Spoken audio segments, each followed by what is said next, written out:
The Charlotte Hornets break even and at least finish with a 500 record for this week. Welcome to the StinBA channel. My name is Stin, and today we'll be talking some Charlotte Hornets basketball. As always, no major news for this week, just games. First game on the slate is Hornets versus Nets. I said that the Nets were under 500 by a lot, which is true with their 25 and 38 record going into this game, but they're still in the hunt for a playing spot. It's still possible for them. Looking at this weak Eastern Conference, I don't regret my LaMelo rant at all. This season was definitely a missed opportunity to finally make the playoffs. Anyways, getting back to the game, the Hornets were undermanned as usual, but another name that got added to the injury report was Bryce McGowens, out with right knee swelling, so that forced Clifford to go deep into his bench and actually play Pokusevski in his first real NBA minutes with the team. He played well with his limited minutes, and the team played well overall. The defense was solid, really focusing on shutting down Cam Thomas after he had an amazing first quarter. When a non-Cam Thomas player scored, it felt like secondary offense that the Hornets were happy to give up because they're not as skilled offensively as Cam, and they have to work harder for their buckets. And on the offensive end, there were great performances from Miles and Brandon. Grant and Nick were solid, and although he didn't have the most efficient outing from anywhere else on the court, Bertans made some big threes that really shifted the game in the Hornets' favor. The only problem that I had is that Micic missed a decent amount of shots, which forced this game to be closer than it probably should have been, especially in the fourth quarter.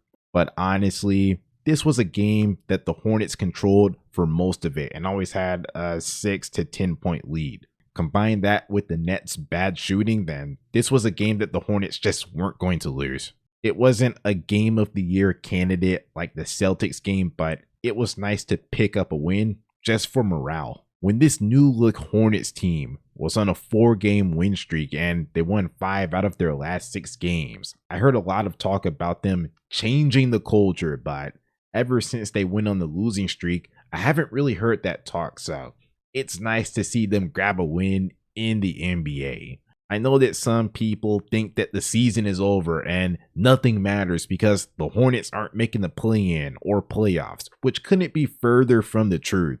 Just because the Hornets aren't making the playoffs this year, that doesn't mean that building a winning culture and keeping morale high doesn't matter. The season's over, but just because the Hornets can't receive an immediate payoff now, that doesn't mean that this groundwork being put in right now can't pay off in the future. So it was nice to see them get a much needed win. Next game on the slate is Hornets versus Pistons.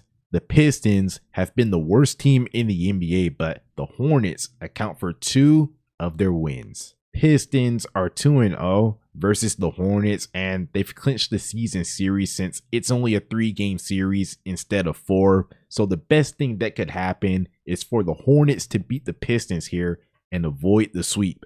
But that did not happen in a game that's a candidate for the worst game of the year. Now, I will say that I didn't like the officiating and how physical they allowed Jalen Duren to play. He just got to push Nick Richards all night. But honestly, right out of the gate, the Hornets came out flat. They were soft all night. Although the rebound battle looks even by the end of it all, the Hornets got beat when it mattered, and the transition defense was terrible.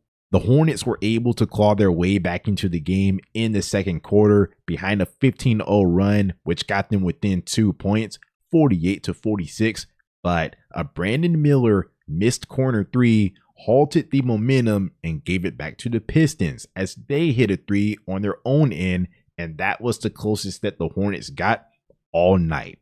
Brandon Miller started the game off good from 3, but he went scoreless from behind the arc in the second half. That's been a problem for him in the past few games. Also on the offensive end, Miles Bridges was able to score 24 points, sure, but it was on 24 shots, and there were times in the third quarter where he looked off everyone and just took consecutive possessions to ISO and miss shots. Now the Hornets were severely undermanned, missing the services of the usual LaMelo, Mark, Seth, and Cody, and some recent additions to the injury report, Trey Mann and Bryce McGowan's. So I could probably excuse this game, but it's frustrating. It's so Hornets, and it's just so on brand for them to get swept by what's going to be one of the worst teams in NBA history.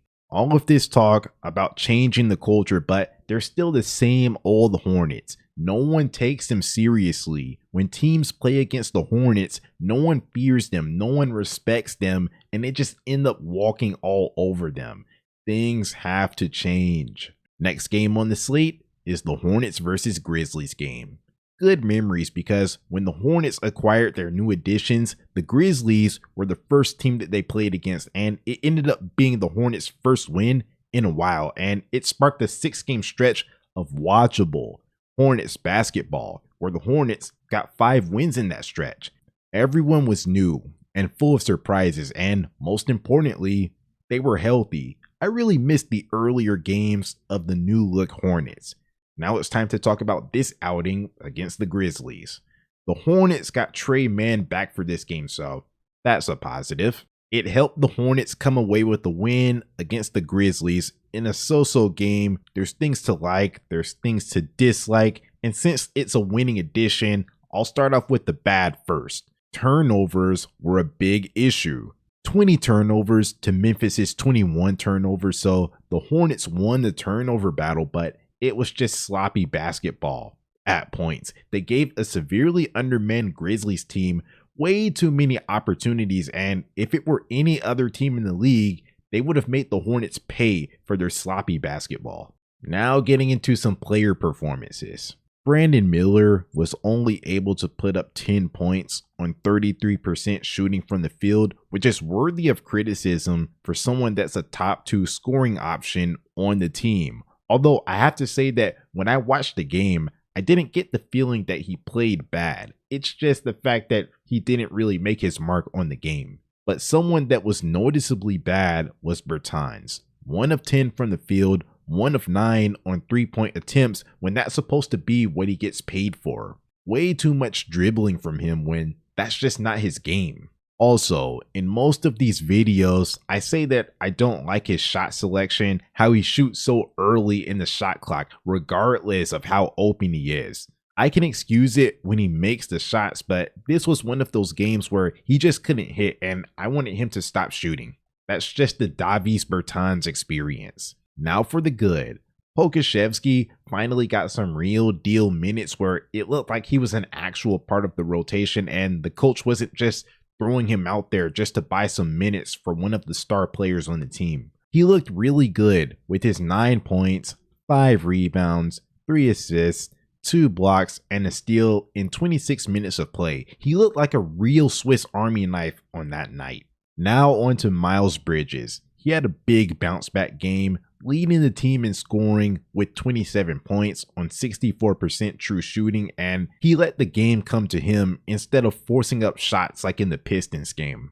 But the most surprising performance from this night was from Vasilije Micic with his 25 points, including 5 made threes that all came at big moments when the Grizzlies were preparing to make a run. Micic's shot has been really bad outside of the first 3 games with him, so it was nice to see him legitimately only miss 1 shot in this game and basically break the true shooting percentage calculator. 114% true shooting. Good win for the Hornets. They needed this after getting swept by one of the worst teams in NBA history. Last game on the slate is Hornets versus Suns, and it's not really worth a deep dive because it's another loss with the same script. The offense is not NBA level. The Hornets were only able to make 6 of their 37 3-point attempts, and the only players that had solid outings were Micic and Grant. Really unfortunate because they wasted a game where Kevin Durant and Devin Booker shot inefficiently, which just isn't going to happen much. Alright, those were the games from this week. Now it's time to list the games for next week. It's a road trip. Today, they'll play the Sixers in Philadelphia, and on Tuesday, they'll play the Magic in Orlando. After that game, they're getting 3 full days of rest until they play on Saturday against the Atlanta Hawks. So I'm expecting the team to be well rested, and I can only hope that the injury report changes. All right, that's it.